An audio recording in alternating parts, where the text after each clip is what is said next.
Informação acerca de Denis Bouanga, jogador africano do Gabão que joga no LAFC. E segundo uma apuração nossa, em parceria lá com o pessoal do território MLS, foi sondado pelo Fluminense. Vou te contar detalhes, vou te contar em que passo está essa negociação aqui nesse vídeo. A gente fala aqui nesse vídeo também sobre Rafael Navarro, outro da MLS, que é candidato a 9 do Fluminense. Também falamos sobre um candidato à saída, sobre a situação do Everaldo com o Atlético Paranaense. Roda a vinheta, giro de notícias.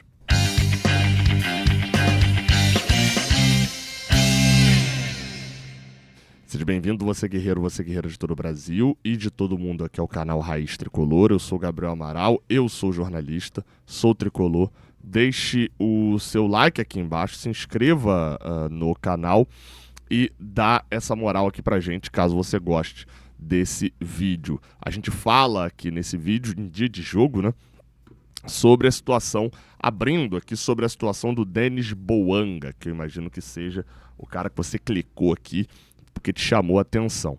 O atacante de 31 anos, gabonês, né, ele tem dupla nacionalidade, ele é do Gabão e da França, que tem sido um dos destaques ali da MLS no Los Angeles FC, né? São dois times em Los Angeles, o LAFC e o LA Galaxy, né? Ele é do LAFC, o que jogou o Mundial, inclusive enfrentou a equipe do Flamengo, né? O LAFC, o Denis Bouanga faz o gol contra o Flamengo, inclusive, o gol marcado pelo LAFC no Mundial, o único gol. Eles perderam para o Esperance, perderam para o Chelsea tudo de 1-0 e 2-0, empataram com o Flamengo por 1-1, e com isso o Denis Bouanga é o único jogador a ter feito o gol ali diretamente no Mundial. Mas enfim, o que tem sobre o Denis Bouanga? Informação, tá? Vamos lá. A informação, como eu falei, foi apurada por a gente aqui, da nossa equipe do Jornada Catel 1902. Eu estava apurando o assunto também, o Lessa, o pessoal lá da MLS também, em parceria com a gente, também trouxe ali alguns detalhes da notícia. Então vou fazer um resumão de tudo que a gente apurou, tá? O Fluminense realizou uma sondagem pelo Denis Bouanga. Foi um dos camisas 9, e eu vou falar já sobre essa situação dele ser 9 ou não. Um dos camisas 9 que foi atacado pelo Fluminense, para dizer assim, né? Sondado. O Fluminense buscou ali informações para tentar fazer uma proposta e, a princípio, o cenário que foi passado era um cenário de uma... Vamos lá, tá? Vamos para a gente poder falar sobre os detalhes. O Fluminense fez essa sondagem ao jogador da MLS. A informação, ela é que dentro dessa sondagem, o LAFC pediu valores que acabou afastando o clube carioca da negociação. Tá? E segundo o Thiago Brandão, o entendimento é que foi uma pedida fora da realidade. E que uma outra informação acrescentada pelo Lessa, tá, é que o Inter Miami recentemente fez uma sondagem, também uma proposta, tá, para o LAFC na casa dos 13 milhões de dólares. E que o LAFC está pedindo mais de 15 milhões de dólares pelo atacante gabonês. E aí, dessa forma, o Fluminense seguiu no mercado tentando outros nomes.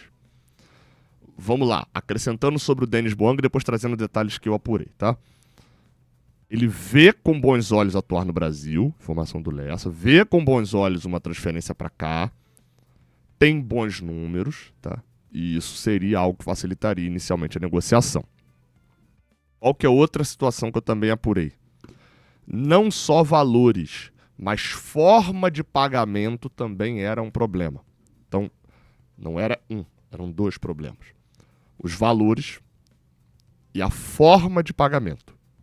Ou seja, que é muito à vista. Qual que é a situação atual? O Fluminense desistiu do Denis Bouanga, não tem mais negócio? Não, é a mesma negociação de várias outras. E é inclusive algo que eu já falei aqui no canal. A negociação paralisou. Um determinado momento onde o Fluminense assume que não vai pagar aquilo que o clube falou, e o outro clube ainda não deu qualquer sinalização de abaixar o valor. Então essa negociação ela não acabou, ela paralisa. E pode ser que depois volte, pode ser que...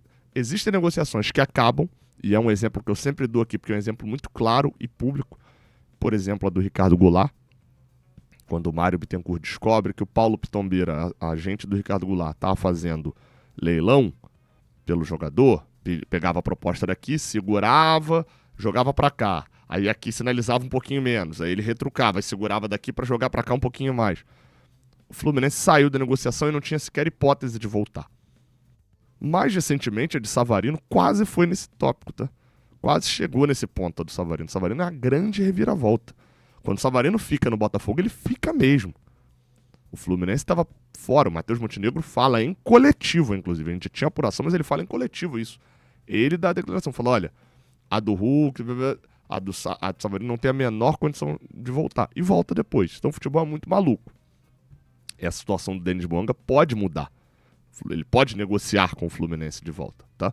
Mas hoje o cenário é, o que eles estão pedindo é um valor acima e ainda querem uma forma de pagamento que compromete muito o Fluminense. Qual que é a situação ainda também de sobre o jogador, tá? Eu sei que muita gente não conhece, eu mesmo não conheci o Denis Bouanga até o Mundial. Depois também não é que conheci, é porque ele fergou no Flamengo, fui dar uma olhada, um jogador do Gabão. Na minha cabeça vem logo o Aubameyang, é o único que eu acho que chama mais atenção, né? E jogador do Chelsea. E assim, os números dele são impressionantes nessa temporada. 32 gols em 46 jogos, e a gente está falando de 32 gols, perdão, a gente está falando de 26 gols na MLS, 3 gols na Conca Champions, gol no Mundial em cima do Flamengo, alguns hat-tricks, tá? É muito gol, de fato. Eu fui buscar alguns lances para entender melhor como é que ele joga. Ele não é um 9 classicão, não. Não é um 9 pesadão. Em vários momentos ele joga como se fossem dois atacantes, tipo um Vitor Roque da vida, apesar dele ser mais alto, né? Mas não é aquele centroavante pesadão que fica lá disputando bola na área, como seria, por exemplo, um que vai ser notícia, né? A gente vai falar aqui, tipo um Everaldo. O Everaldo nem era assim também na carreira, não, né? Mas como seria um Tuta, para ter uma boa referência. Boa parte dos gols que ele faz, ele tem alguns golaços, ele domina a bola de frente pro gol. Carrega a bola de frente. Normalmente, centroavante gira com a bola, né? Para carregar ela de frente, ele domina de costas e gira. Ele não, vários momentos ele vem buscar a bola na lateral, cortando da esquerda para dentro. Tem alguns gols de drible. Então, é um jogador que me passou, assim, quando eu olhei, eu falei, cara, muito interessante. E não só os números dessa temporada. Nas últimas 3 temporadas, né, além dessa, ele fez 32 gols, tem 12 assistências, é um cara que participa muito fora da área, pra vocês terem noção. Na temporada passada, ele teve uma participação nos gols da LFC também, em 48 jogos, que é a média que se joga no máximo lá na MLS. Ele teve a participação em 45 gols. Foram 28 gols e 17 assistências. Então, assim, é um nome muito interessante. Na temporada anterior, ele teve a participação em 51 gols também em 48 jogos. 38 gols e 13 assistências. E, novamente, mas na MLS a gente acabou de ver o Santi Moreno e o Lúcio. São os 2 jogadores da MLS. Não dá pra gente ficar colocando ali como se fosse tudo um grande bolo, né? A MLS fosse um grande bolo e que só tivesse um sabor. Não, não é assim que é a parada.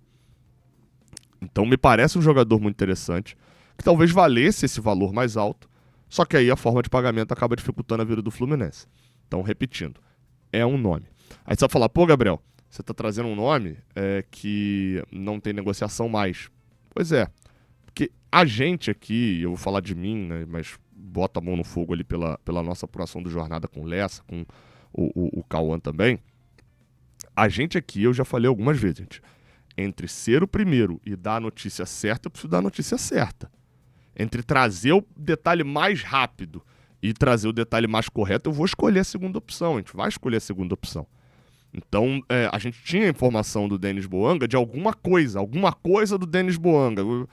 E aí fica mais difícil de você, né, só com alguma coisa. Consegue um detalhe, consegue aqui, etc. E tenta. E às vezes quando você chega, pô, meio que o negócio já aconteceu aqui, já não rolou. E é assim que acontece. Esse é o cenário, entendeu? Novamente, aqui você pode ter a confiabilidade que vai... Agora, pode ser que amanhã, aí é o ponto que eu tenho falado já há um tempo, o Fluminense, nesse atirar para todos os lados que eu venho mencionando, o Fluminense tem uma série de negociações que devem estar na contraproposta. E a hora que uma sair, as outras cancelam. Então, pode esperar que o nome que surgir, que for efetivamente contratado, provavelmente vai ser uma notícia, ó. De manhã tá assim, de tarde fechou. Pode esperar, se dificilmente a gente vê uma outra novela, até porque não tem mais tempo para outra novela. Sobre atacante da MLS, o atacante do Colorado Rapids, Rafael Navarro, é outro nome que já aparece, já negociou com o Fluminense, inclusive. O brasileiro veio aqui no Brasil, deu entrevistas de que ele conseguiu, né, já a liberação para poder vir, para receber uma proposta aqui do Brasil, e etc. O atacante de 25 anos, que pertence, como eu falei, ao Colorado Rapids, não é um dos nomes, tá? É importante esse fator aí, a gente também apurou isso. É outro nome especulado que já foi alvo do Fluminense, mas não há qualquer negociação com o Rafael Navarro, então fiquem tranquilos, tá? Porque quando o GE negou o nome do Icardi, né, falou que não tinha negociação do Icardi no momento, a galera, mas o Navarro não negaram, então é o Navarro. Calma lá, não é o Navarro. Vamos lá, tá? Mas também, pra ser o Navarro também amanhã e mudar tudo de ideia, não custa muito, mas o cenário de hoje é esse. Pra gente fechar, o pessoal lá do Paraná tá dando informação, e eu sempre gosto de destacar isso porque, né, são apurações vindas de lá, tá? Thiago Marquezine e Vinícius Furlan, os mesmos que eu citei. O Atlético quer o Everaldo e aceitou a maioria das condições relativas à chegada do jogador, tá? O Fluminense quer passar o Everaldo porque não acha que não vai ter mais como recuperar o atacante aqui no Fluminense.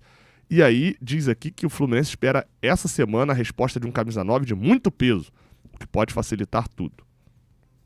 Não sei qual é a espera, mas o cenário que dita lá do Thiago Marquezine é esse. E aí, assim, coisa minha, tá? Não tô dizendo que a informação dele tá errada, pelo amor de Deus, não é isso. Mas isso aqui é uma apuração que não compete à apuração direta de um jornalista cobrindo o Atlético. Então talvez isso seja um empresário do Everaldo que passou. Não é uma informação que eu me apego como verdade. Mesmo confiando aqui na apuração do Thiago Marquezine, não é algo que eu me apego dentro desse ponto. Eu vou me apegar mais às questões do Everaldo, ok? Cadê? Deixa eu voltar aqui pro tweet do Furlan. Ele fala assim, ó. O que ouvimos referente a Everaldo Atlético. Negociação pode andar rápido nessa semana, junto com a vinda de um novo zagueiro aí, coisas do Atlético Paranaense. E que a intenção é tudo encaminhado no jogo contra o Santos, no meio da semana. Qual que é a situação do Everaldo? O negócio não tá fechado, tá? Há uma negociação em aberto ali com o Atlético Paranaense. Há essa possibilidade de ir. Formato da negociação ainda é discutido. E a situação na prática, ela não tem uma dependência do Fluminense contratar outro 9, tá? A situação na teoria, ela não tem uma dependência do Fluminense contratar outro 9. É uma negociação, o Everaldo indo pro Atlético Paranaense, se for tudo interessante, se a proposta for boa, etc., fecha por lá. E é isso. Não é do tipo, o Fluminense está se desfazendo porque contratou outro 9. Na prática, e porque na teoria é a informação, tá? Na prática é a minha análise. A minha análise é assim, o Fluminense vai tentar dar uma amarrada, uma segurada nesse caso, até que consiga garantir o outro 9. Por quê? Você aí pode discordar disso, tá? E eu posso discordar disso, como torcedores. Mas é meio lógico. O Fluminense precisa ter 9 para jogar, o Fluminense precisa ter centroavante para jogar. E o Zubeldia já deixou algumas vezes muito claro de que ele usa o Everaldo contando com o Everaldo. Pudesse ter um melhor, ele teria, mas o Everaldo é útil para ele, dentro do esquema tático, é um cara que tá faltando só o gol para ele, mas que ele contribui muito em toda a outra parte, etc. Então, perder o Everaldo e não trazer outro, por mais que a gente possa considerar que é ganhar um espaço no grupo e não perder, a gente precisa falar que, né, o cenário não é do agrado do Zubeldia. Ele tem nesse momento, já perdeu o Lelê, ele tem 3 centroavantes, um tá lesionado e só volta a partir de abril, ele perderia o outro, que é o Everaldo, ele ficaria só com o John Kennedy. Na base, muita gente fala, sobe, na base não tem nenhum outro centroavante que esteja despontando minimamente para virar profissional. E aí o Fluminense teria que fazer o quê? Ir ao mercado contratar qualquer um, que não é a intenção da diretoria. Então, para contratar qualquer um, fica com o Everaldo. A lógica é essa. Então, hoje, na teoria, não tem qualquer relação entre a negociação do Everaldo com o Atlético Paranaense e a chegada de outro centroavante. Na prática, o cenário é esse. O Fluminense tenta dar uma travada para poder também efetivar a contratação que espera-se que avance nessa semana. Tá? Essa é a situação de momento. Se inscreve, deixa o like, tamo junto, até a próxima. Valeu.